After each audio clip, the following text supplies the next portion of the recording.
अहोई माता अष्टमी की लंबी कहानी। बहुत समय पहले की बात है। एक छोटे से गांव में एक साधारण महिला अपने पति और 7 बेटों के साथ रहती थी। उसका परिवार खेतीबाड़ी करता था और वह घर की देखभाल करती थी।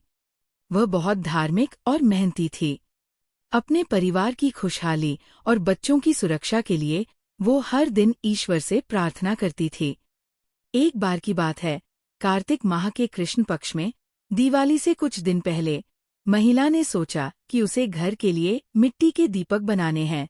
इसके लिए वह गांव के पास के जंगल में गई, जहां अच्छी मिट्टी मिलती थी। शेरनी का श्राप। महिला ने एक जगह मिट्टी खोदनी शुरू की। जैसे ही उसने कुछ मिट्टी खोदी, उसका फावड़ा अचानक एक गड्ढे के पास लगा। उस गड्ढे में एक शेरनी के छोटे छोटे बच्चे रहते थे।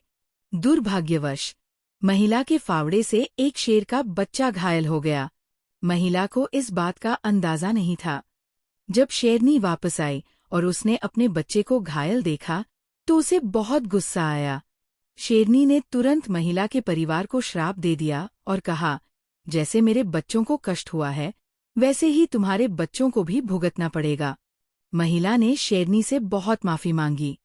उसने कहा, ये सब अनजाने में हुआ है।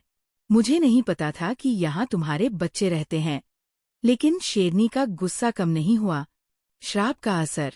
महिला दुखी होकर घर लौट आई। लेकिन कुछ ही दिनों में शेरनी के श्राप का असर दिखने लगा। उसके 7 बेटों में से कोई बीमार पड़ गया तो किसी के साथ कोई दुर्घटना हो गई। कुछ बेटों को अजीब अजीब समस्याएं होने लगी। महिला और उसका परिवार बहुत परेशान हो गया। उसने बहुत से उपाय किए, देवी देवताओं की पूजा की, लेकिन समस्याएं खत्म नहीं हो रही थी। वह दिन रात अपने बच्चों के लिए रोती और प्रार्थना करती। साधु का मार्गदर्शन। एक दिन गांव में एक ज्ञानी साधु आए। महिला ने अपनी सारी समस्या उन्हें बताई। साधु ने महिला की बात ध्यान से सुनी और फिर कहा, तुमने शेरनी के बच्चों को अनजाने में कष्ट पहुंचाया है। अब तुम्हें बच्चों की सुरक्षा और शांति के लिए अहोई माता का व्रत रखना चाहिए। माता तुम्हारी प्रार्थना जरूर सुनेंगी। साधु ने उसे बताया कि कार्तिक माह की अष्टमी के दिन अहोई माता का व्रत किया जाता है। इस दिन माताएं उपवास रखकर अपने बच्चों की लंबी उम्र और भलाई के लिए प्रार्थना करती है। अहोई माता का व्रत। महिला ने साधु की बात मानी। उसने कार्तिक माह की अष्टमी के दिन सुबह जल्दी उठकर स्नान किया। उसने घर को साफ किया और एक दीवार पर अहोई माता की तस्वीर बनाई। इस तस्वीर में उसने अहोई माता के साथ 7 बेटों और एक सिंहरूपी आकृति भी बनाई। महिला ने मिट्टी का दीपक जलाया और माता की पूजा की। उसने चावल, दूध और मिठाइयों का भोग लगाया।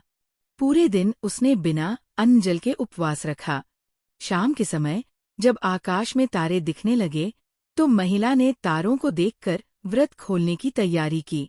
उसने माता से हाथ जोड़कर प्रार्थना की, हे अहोई माता, मेरे बच्चों की रक्षा करो।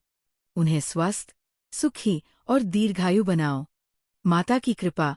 महिला की सच्ची भक्ति और श्रद्धा देखकर अहोई माता प्रसन्न हुई। माता ने उसके सारे बच्चों को नया जीवन दिया। जो बेटा बीमार था वो ठीक हो गया। जो परेशानियां उनके जीवन में थीं, वे सब धीरे धीरे खत्म हो गईं। महिला का परिवार फिर से खुशहाल हो गया। उसने अहोई माता का धन्यवाद दिया और हर साल इस व्रत को रखने का प्रण लिया। परंपरा की शुरुआत। कहते हैं कि तभी से हर साल कार्तिक माह की अष्टमी के दिन माताएं अहोई माता का व्रत रखती है। वे अपनी संतानों की भलाई और उनकी लंबी उम्र के लिए प्रार्थना करती है। सीख। इस कहानी से हमें ये शिक्षा मिलती है कि सच्चे दिल से की गई प्रार्थना और भक्ति से भगवान प्रसन्न होते हैं। साथ ही हमें दूसरों के प्रति दया और सहानुभूति रखनी चाहिए। अनजाने में हुई गलतियों को सुधारने का प्रयास करना चाहिए। अहोई माता अष्टमी का ये व्रत न केवल बच्चों के लिए आशीर्वाद लाता है, बल्कि परिवार में सुख शांति भी बनाए रखता है।